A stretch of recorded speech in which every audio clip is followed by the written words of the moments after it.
Welcome to my channel where we explore the dark and twisted world of horror stories.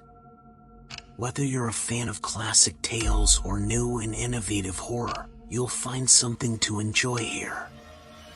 So sit back, relax, and let's get scared together. The atmosphere was thick with mystery as I stepped into the eerie realm of the hotel. The dimly lit entrance alley exuded an unsettling darkness that sent shivers down my spine. It was as if the very air around me held secrets, waiting to be unveiled. Despite my unease, I pressed on, guided by a mixture of curiosity and the irresistible offer that had drawn me here. Upon arrival, the silence was deafening. The hotel stood like a sentinel, guarding its enigmatic history. As I met the hotel staff, a sense of strangeness settled upon me. The lady who welcomed us parked the car outside and hurriedly departed, leaving me with an unsettling feeling of isolation. The urgency in her actions was undeniable, and I found myself questioning the true nature of this venture. The offer had been alluring, but the peculiar circumstances surrounding it seemed to cast a shadow over its appeal. As the night crept on, the hotel took on an almost haunting aura. The corridors, usually bustling with life in other establishments, were now silent and devoid of guests. The only sound that broke the stillness was the distant echo of my footsteps, each one resonating with a sense of foreboding. Despite my unease, I reminded myself of the deal I couldn't resist, and the thought of what lay ahead kept my curiosity burning. The grandeur of the hotel left me awestruck as I entered its opulent foyer. The sheer magnitude of its beauty and luxury surpassed my wildest expectations. Excitement surged through me. The prospect of working in such a lavish environment while earning a handsome wage filled me with a mixture of elation and gratitude. As the night had already advanced, we sought out our assigned rooms to rest. The following day, our discussions about the event's details further fueled my anticipation. Our work hours, stretching from 4 p.m. to 7 a.m., puzzled me. The schedule seemed odd given the traditional hours of hotel operations. What perplexed us, even more, was the stark absence of customers. Despite the hotel having been open for a year, the lack of guests was bewildering. With each passing day, an unsettling atmosphere seemed to envelop the hotel. I sought answers from my fellow staff members, attempting to understand the enigmatic nature of the establishment. The mention of a disabled zone and an unused pool slide only deepened the mystery. It seemed plausible that these areas were under development, or perhaps there was a lack of guests with disabilities. These unanswered questions gnawed at my curiosity. I ventured outside to explore the hotel's surroundings, hoping to uncover some semblance of normalcy. What I encountered, however, sent shivers down my spine. The hotel stood as a solitary sentinel amid a desolate expanse of wilderness. A radius of 1 kilometer revealed nothing but an unbroken sea of dense forests. It was as if the hotel existed in isolation, cut off from the world by an impenetrable veil of trees. The realization was unsettling.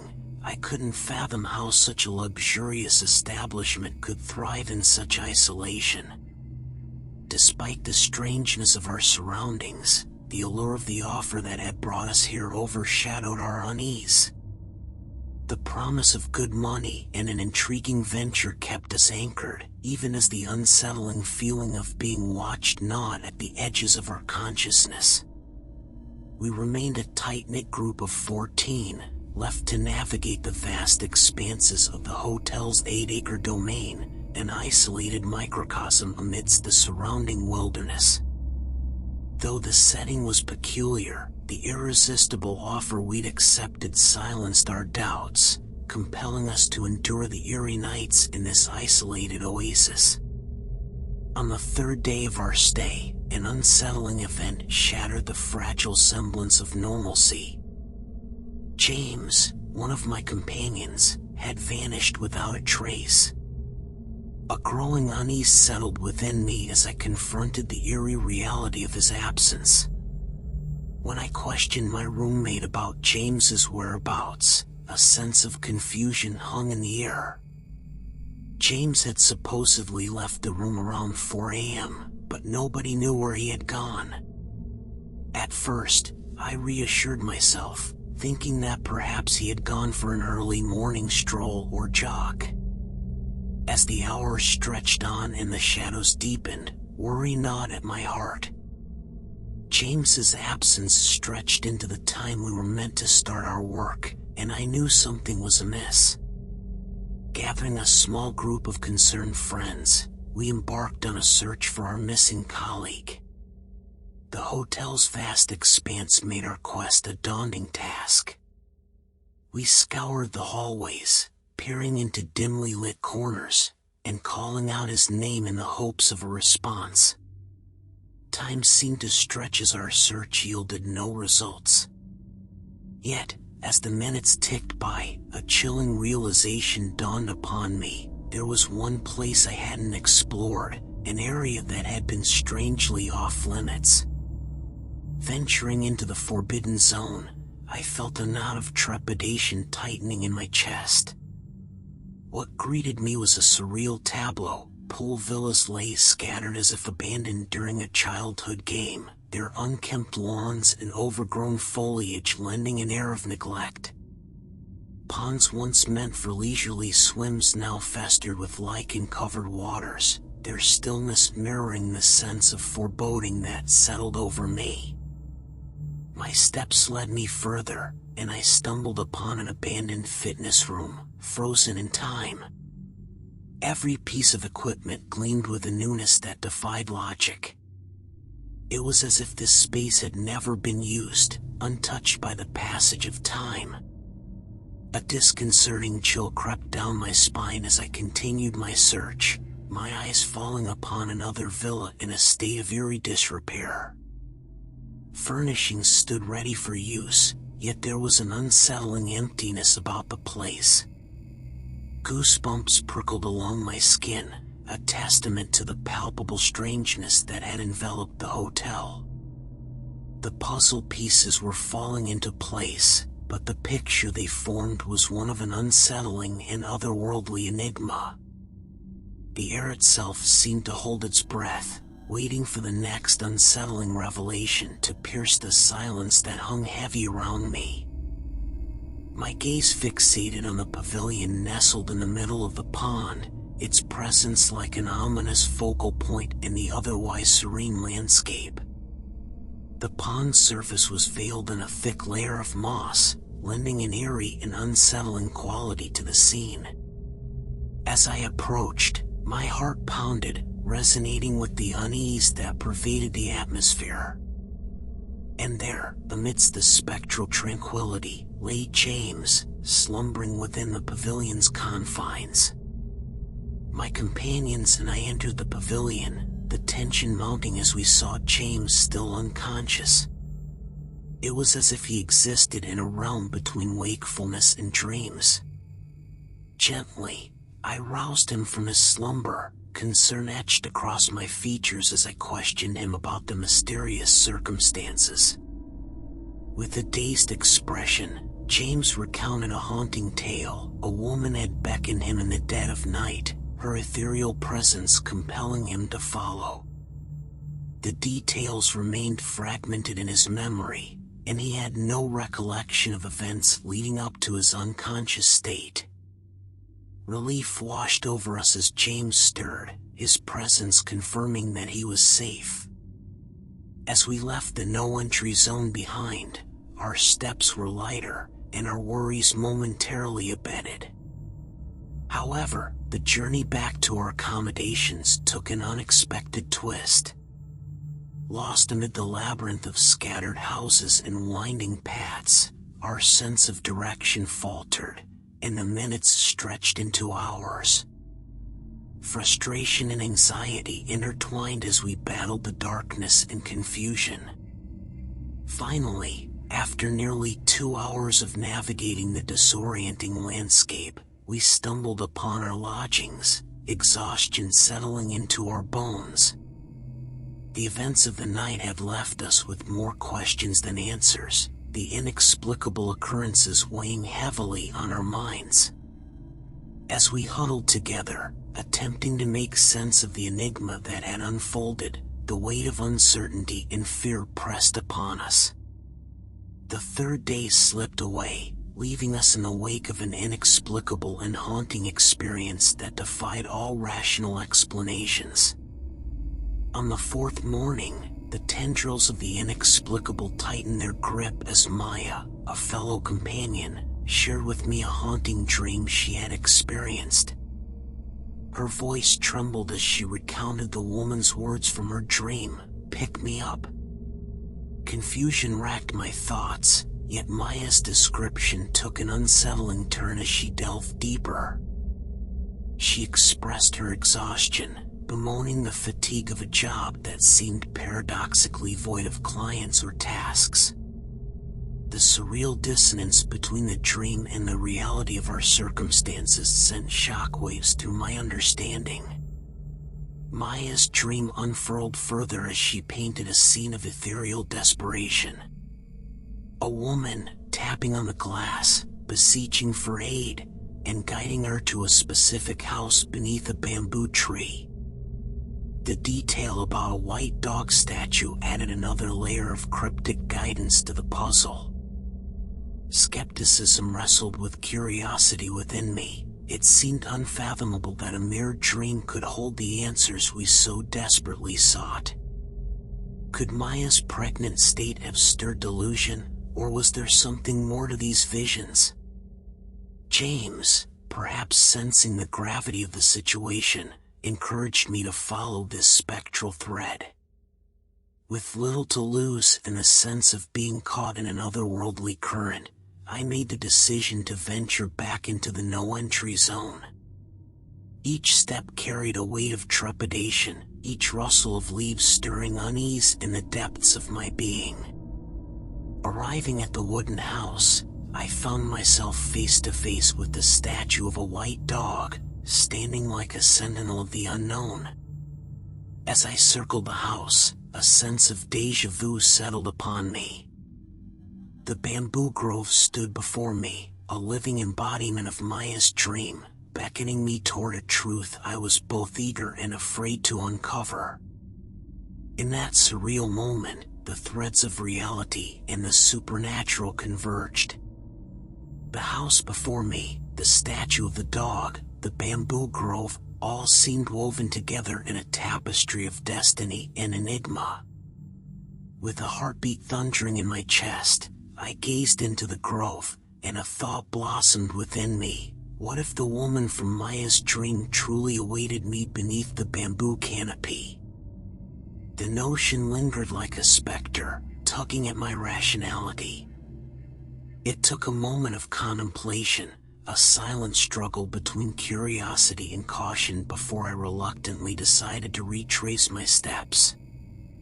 With the encroaching shadows of dusk and a growing unease, I retreated from the subterranean realm beneath the bamboo. The fear of what I might find overcame the allure of the mysterious figure. The following day, marking the 5th in our eerie sojourn, a fellow staff member came bearing unsettling news. He recounted hearing a cacophony of voices engaged in heated arguments at the eerie hour of 2 a.m. The haunting symphony included the shattering of glass and the unmistakable undertones of strife. Though the language was foreign to us, the disturbance reverberated with a chilling intensity. The prospect of guests arriving or repairs underway seemed a logical explanation, so I resolved to consult the daytime staff for clarity. Their response, however, shattered the facade of logic. They adamantly denied any presence aside from our own within the hotel's confines. On the 6th day, the enigma only deepened as the echoes of quarreling returned, this time reverberating audibly for all to hear. With a collective sense of unease, we ventured outside to confront the source of the commotion. Guided by the tumultuous sound, I found myself within an abandoned villa, nestled in the heart of the forbidden zone.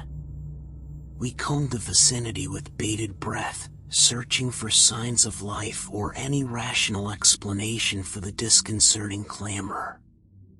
Yet, to our bewilderment, the space yielded nothing, no trace of other beings, no evidence to explain the echoing quarrel that had seized the night.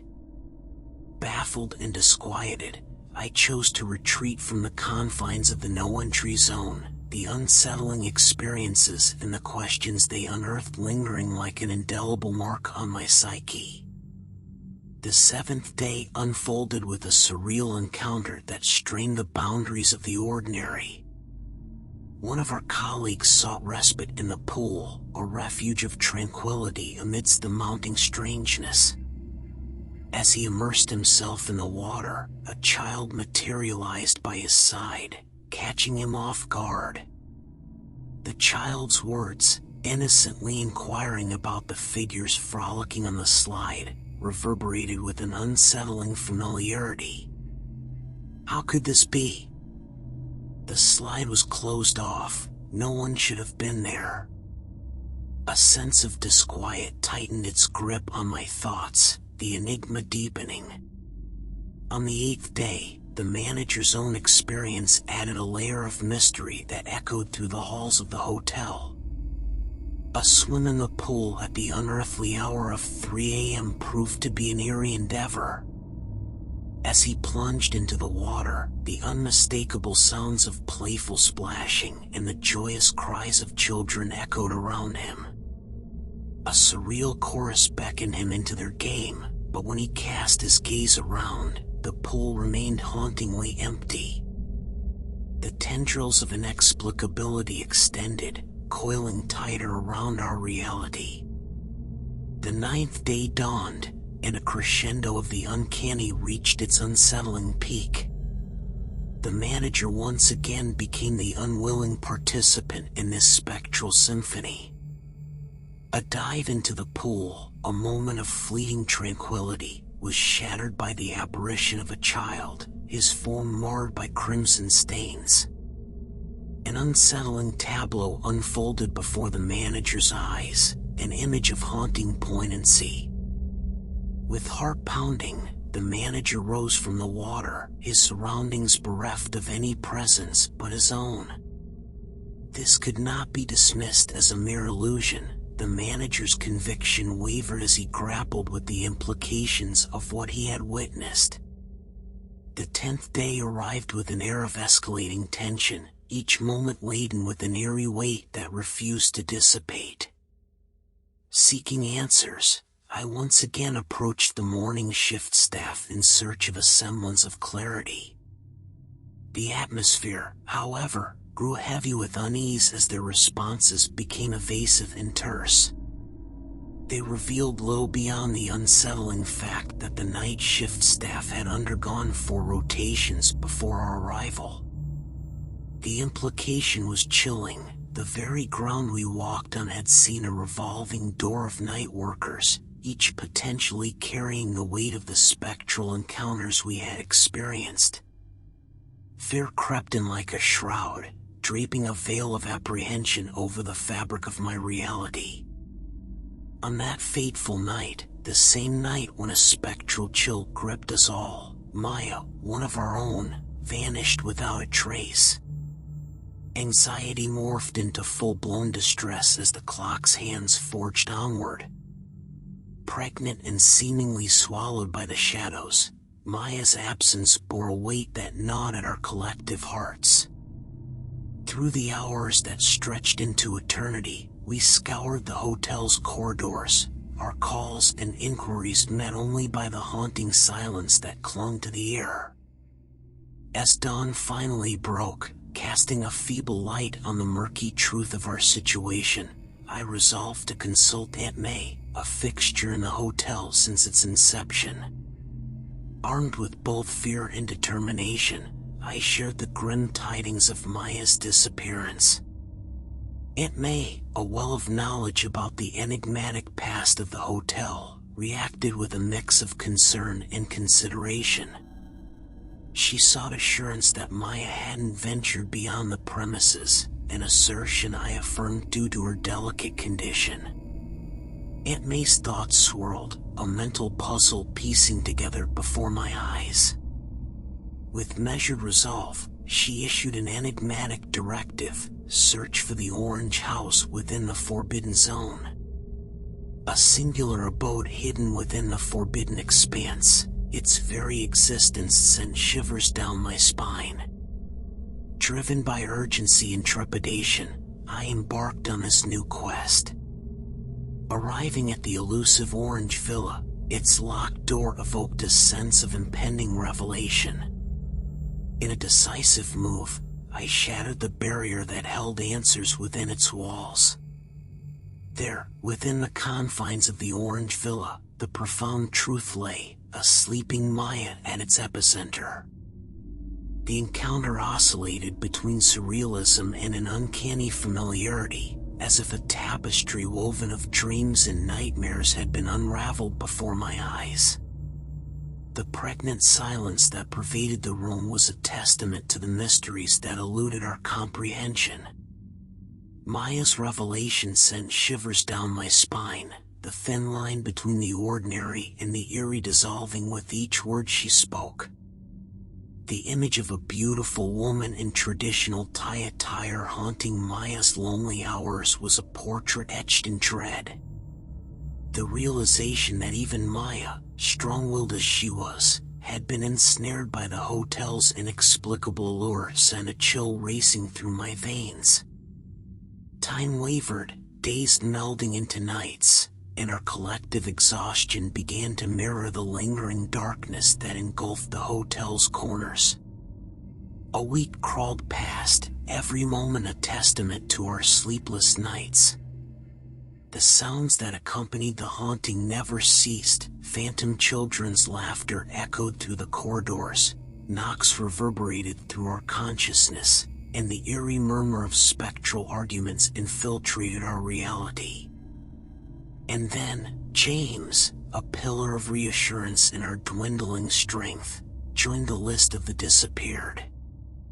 Panic surged through us, like current coursing through our collective nerves. We retraced our steps and scoured the grounds, but the tendrils of the hotel's grip on its victims remained steadfast, James slipping through our fingers like water. As dawn broke on the 18th day, the air hung heavy with anticipation, a trepidation that weighed down on our souls. In the shadow of that morning, my questioning gaze met Aunt May's knowing eyes, a silent exchange that spoke of shared horrors. The air itself seemed to carry our inquiry: missing woman or man? Aunt May's direction led me to the forsaken gym, the door barricaded from within. Resolving to breach the barrier that had concealed James from us, I splintered the door and entered a chamber of desolation. There, James lay, unconscious, his left arm twisted at an unthinkable angle. My panic surged anew, and I rushed James to the nearest hospital, desperation fueled by the thought of saving my comrade. Amid the antiseptic scent of the hospital and the blur of medical professionals, a chilling truth came to light. This place, this hotel, was a crucible of unspeakable horrors, a realm where time and reality converged, leaving behind a trail of restless spirits. As I stood by James's bedside, a deep, bone-chilling fear settled over me. The unraveling mysteries seemed to carry a weight far beyond our understanding, and the veil between the world we knew and the haunting unknown had been irrevocably torn. James's revelation added another layer of horror to the tapestry of inexplicable events that had unfolded within the cursed walls of the hotel. His tale of being compelled to follow a man, only to be met with a violent assault, painted a macabre picture of malevolent forces at play. The realization that the hotel had ensnared James as it had done with others intensified our urgency to escape its grasp. The decision to leave was unanimous, a shared sentiment driven by a desperate need to reclaim our lives from the clutches of the supernatural. The very air seemed to whisper warnings, an unspoken agreement that we should sever our ties with the hotel before we too became part of its tragic history. My intention to inform Aunt May of our departure led to a startling revelation. As I announced our decision, her response, laden with a sense of foreboding, shook me to the core. The news that she too would be leaving at the end of the month sent a chill racing down my spine. Aunt May, a figure who seemed to have unraveled the hotel's mysteries, was fleeing its grip as well. Curiosity and trepidation mingled in the air as we pressed Aunt May for insight into the horrors that had befallen us. The newspaper article she presented held the chilling truth about the child on the waterslide. The vivid image of a once playful scene now painted a grim picture of tragedy. The innocence of childhood had been abruptly shattered, the slide transforming from a source of joy to an instrument of death. The height of the fall and the abrupt end of the child's life echoed through the years, leaving behind an imprint of sorrow that no amount of time could erase. The abandoned fitness room, once bustling with the promise of strength and vitality, had turned into a chamber of death. The foreign worker's tragic accident hung heavy in the air, a reminder that even the pursuit of improvement could lead to a macabre demise. The image of the woman in the last wooden villa took on new meaning as Aunt May unveiled her fate. The dedicated female staff committed to her labor meant an untimely end within the very walls she had helped construct. Her dedication transformed into a haunting lament, a presence forever tied to the confines of the hotel. The orange room, mistaken for a villa, held a sinister secret. What seemed to be a serene space for relaxation had been the backdrop of a grim tragedy. The affair between a staff member and a customer had culminated in death, and the room itself became a canvas of sorrow, haunted by the memory of the violent act that had transpired within its confines. The echoes of quarrels that reverberated through the halls found a morbid origin in the tale of two employees. Their disagreement had escalated to a fatal climax, their own camaraderie turning into a deadly rivalry, and their voices had continued to argue from beyond the grave. The most unsettling revelation of all was the hotel's foundation being laid upon a resting place for the deceased. The mingling of old Islamic corpses beneath the very structure we had occupied cast a spectral shadow over the entire property. The theory that these restless souls might have been stirred by our presence struck at the heart of our harrowing experiences. With each tale told by Aunt May, a chilling sense of confirmation settled in. Our haunting experiences were not mere coincidences, but a grim symphony orchestrated by the hotel's tormented past. The absence of customers, the eerie sounds in the night, the inexplicable disappearances, all found explanation in the dark history that had been buried beneath the hotel's grand facade. As I reflected on the 20 days spent within these haunted walls, I couldn't help but shudder at the unnerving realization that we had been enmeshed in a saga of death, despair, and otherworldly phenomena. Our foreign perspective had left us vulnerable to the hotel's tragic legacy, and now, As our departure loomed, the lingering question remained: had we escaped its clutches, or had its mark forever branded us with the weight of the supernatural? Thank you, awesome audience, for tuning in. Your support and enthusiasm mean the world to us. Remember to like, subscribe, and hit that notification bell to stay updated on our latest content. Until next time, keep spreading positivity and embracing creativity. Stay amazing, and we'll see you soon.